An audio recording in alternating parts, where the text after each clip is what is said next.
एक बेरोजगार शिक्षक था। वो नौकरी तलाशने के लिए काफी कोशिश कर रहा था, लेकिन उसे नौकरी मिल ही नहीं रही थी। यह शिक्षक भगवान में बहुत आस्था रखते थे। अपने साथ कुछ अच्छा हो या बुरा, वो सारी बातें भगवान से किया करते थे। कुछ अच्छा होता तो धन्यवाद देते और कुछ बुरा होता तो भगवान से शिकायत भी करते।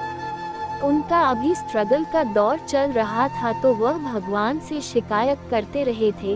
कहते कि भगवान, मुझे नौकरी क्यों नहीं दिलवाते हो, क्यों मुझे परेशान करते हो। थोड़े दिनों बाद ही शिक्षक को एक कस्बे में सरकारी नौकरी लगी। शिक्षक ने तुरंत भगवान को धन्यवाद दिया और उनका आभार माना। लेकिन दिक्कत यह थी कि स्कूल गांव में था और उनका रहने का इंतजाम कस्बे में किया गया था। उनके मकान से स्कूल तक का अंतर 5 किलोमीटर था। शुरुआती दिनों में पैसे ना होने की वजह से उन्हें अक्सर इतना लंबा अंतर पैदल ही चलना पड़ता था। कभी कभी उन्हें रास्ते में कोई वाहन दिख जाता तो उससे लिफ्ट मांग लिया करते, लेकिन ऐसा बहुत कम होता था। शिक्षक ने तय किया कि सबसे पहले वह पैसा जमा करके एक मोटरसाइकिल लेंगे। उन्होंने बड़ी करकसर करके पाई जोड़ करके कुछ ही महीनों में मोटरसाइकिल लेने के लिए पैसे जुटा लिए और एक अच्छी सी मोटरसाइकिल खरीदी। अब उनका जीवन थोड़ा आसान हो गया। उन्होंने फिर से भगवान को धन्यवाद दिया। उन्हें अपना पुराना समय अच्छे से याद था। उन्हें इतनी दूर तक चलने की तकलीफ भी याद थी, इसलिए वह स्कूल आने के समय और वापस घर जाने के समय हमेशा किसी न किसी जरूरतमंद को अपनी मोटरसाइकिल पर बिठाकर लिफ्ट दिया करते थे। कभी किसी छोटे बच्चे को स्कूल छोड़ दिया, कभी किसी बूढ़े को लिफ्ट दे दी, तो कभी किसी किसान को शहर छोड़ दिया। इस तरह से शिक्षक आ रहे हो या जा रहे हो, कोई ना कोई उनके पीछे बैठा ही मिल जाता था। लोग उनकी बाइक को अब दूर से ही पहचानने लगे थे, क्योंकि हर कोई जानता था कि अगर उनकी बाइक आते दिख गई तो लिफ्ट जरूर मिल जाएगी।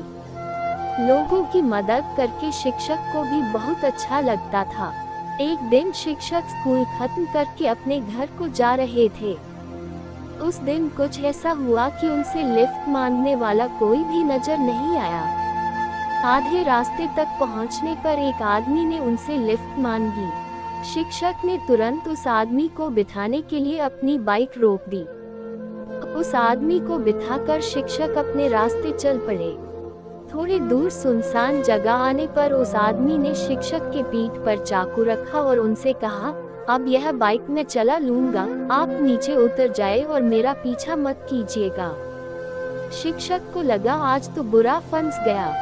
फिर भी शिक्षक ने कहा, दोस्त तुम चाहे तो यह बाइक ले लो, जहाँ जाना है चले जाओ, लेकिन इस बात का जिक्र कभी किसी से मत करना, क्योंकि इस रास्ते पर वैसे ही बहुत कम लोग गाड़ियों से जाते हैं और उनमें से भी बहुत कम लोग किसी को अपने साथ बिठाते हैं।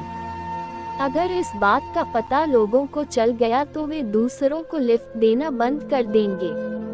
उन लोगों का एक दूसरे पर से भरोसा उठ जाएगा।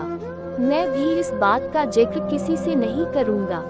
शिक्षक की बातें सुनकर एक बार तो उस लुटेरे का दिल भी पसीज गया, लेकिन फिर उसने सोचा कि मैं कहाँ इसकी बातों में आ रहा हूँ। उसने बाइक ली और वहाँ से चलता बना।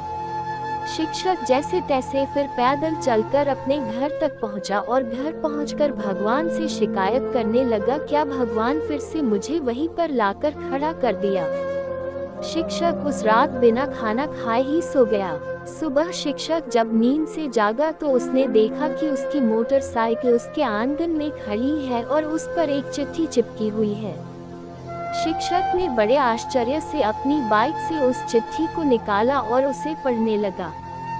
चिट्ठी उसी चोर ने लिखी थी जिसने उनसे यह बाइक छीनी थी। उसने लिखा था कि मास्टर जी मुझे माफ कर दीजिए जो मैंने आपकी बाइक चुराई।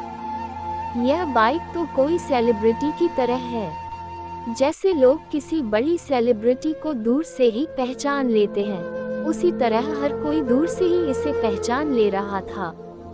मैं जहाँ भी जा रहा था लोग मुझे रोककर इसके बारे में पूछते थे और तरह तरह के सवाल करते थे। मैं इस बाइक को क्यों चला रहा हूँ? या मास्टर जी की बाइक आपके पास क्या कर रही है? मैं बहाने बनाते बनाते थक गया, लेकिन लोग सवाल करते करते नहीं थके। मुझे पक्का यकीन है अगर थोड़े दिन यह बाइक मेरे पास रही तो मुझे जरूर जेल जाना पड़ेगा, इसलिए मैं यह बाइक आपको वापस लौटा रहा हूँ। चिट्ठी पढ़ते पढ़ते मास्टर जी की हंसी छूट गई और उन्हें यकीन हो गया कि उन्होंने जितनी भी भलाई की है उसका फल भी उनको भला ही मिला है। उन्होंने फिर से भगवान को धन्यवाद दिया और फिर से लोगों की मदद में लग गए। दोस्तों, यह कहानी हमें सिखाती है कि कर भला तो हो भला, दूसरों की मदद करेंगे तो भगवान भी आपकी मदद करेगा, दूसरों का भला करेंगे तो आपका बुरा कभी नहीं होगा। दोस्तों, अगर आपको हमारी कहानियाँ पसंद आ रही है और आप रोज ऐसी ही नई नई कहानियाँ सुनना चाहते हैं तो हमारे चैनल को सब्सक्राइब करके बेल आइकन घंटी को दबाना ना भूलें, जिससे हमारी अच्छी अच्छी वीडियो सबसे पहले आपको मिलेंगी। धन्यवाद।